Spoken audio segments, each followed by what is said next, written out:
Welcome to Finance Friday, and today we're going to be talking about the deal closes when it closes. What does that mean? We're going to have some fun today, or maybe not. Trevor has worked in mortgage banking for 30 years, and he's got a little bit of a nightmare story. Welcome to Finance Friday, where we talk about facts and fundamentals of finance on Friday.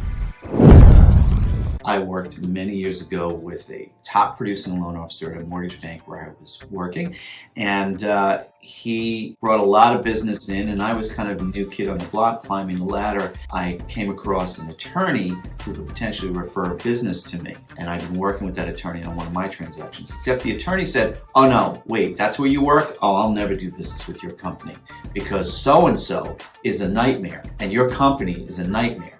This guy had a terrible reputation, this loan officer in my company, of just not responding to anybody's phone calls, inquiring what's going on with the deal, when is it going to close, did not answer phone calls, and this is before email, so it was beepers and telephones, and he simply did not respond. And this attorney told me, he said, "I beep this guy all the time, he never calls me back. Why would you be different?" So when I confronted my fellow loan officer, my colleague, about this, he was real kind of like chill and relaxed, like, "Well, listen, man, I have one philosophy. Deal closes when it closes."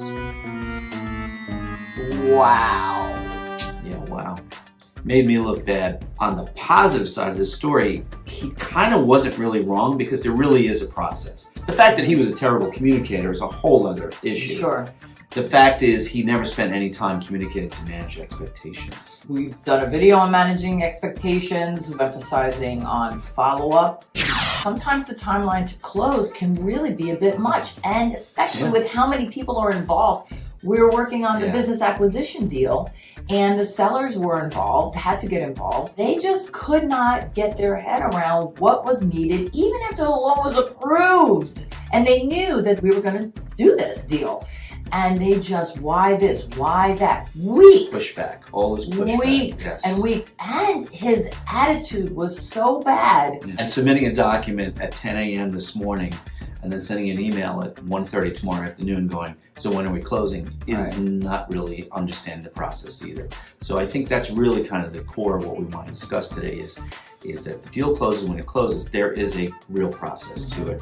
And as long as all parties are communicating and cooperating, it will close in a reasonable time, but it doesn't mean it's going to close in 10 minutes. Communication and cooperation, those are key elements. For our part, we maintain clear communications. As often nasty as this particular seller was, we still kept a clear head and kept our communications positive, responded accordingly, and we got what we wanted from the seller with documents we needed. We did another video on the lender reviews everything. You spend so much time asking why, so much energy, you could have gotten what we needed to expedite the process. And it was constantly, when are we going to close? When are we going to close? When are we going to close? Where's my money? You know, financial professionals can get jaded. Someone like my former colleague who can, in the industry, can kind of go, "Okay, I'm kind of exhausted of these calls.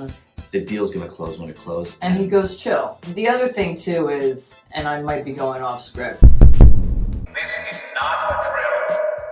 there's a stigma that they are trained to say no. They are guilty on one way. You send them something and then they need something else. It just begets yet another requirement. That's a whole other Finance Friday video in the future, which is based on a phrase I used to have for my clients in the mortgage banking business, which is, you hand in documents, what we call conditions, submitting conditions for the application or the approval.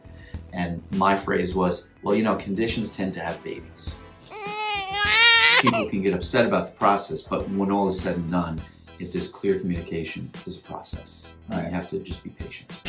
If there's any information in our Finance Fridays that helps you to be a little more prepared for when the time comes that you're going to be submitting a financing request, please subscribe, hit that subscribe button, click that bell so that you can see every time we publish a new video. Every time. If you have questions about what we do and why we do what we do, please send us an email to solutions@auroraconsulting.biz because we are all about solutions. Why? because results are the only thing worth talking about. yeah. I'm Trevor, I'm Linda Ray. and we are Aurora Consulting. Financing solutions for your business success story. Do you see what I did there, Linda? Linda, do you see what I did there? Let's I just- just made it fun I'm for just you gonna delete in real that. time. I'm Okay, gonna delete in real it. time, Not even gonna watch it. Writing the Gonna script delete in it. live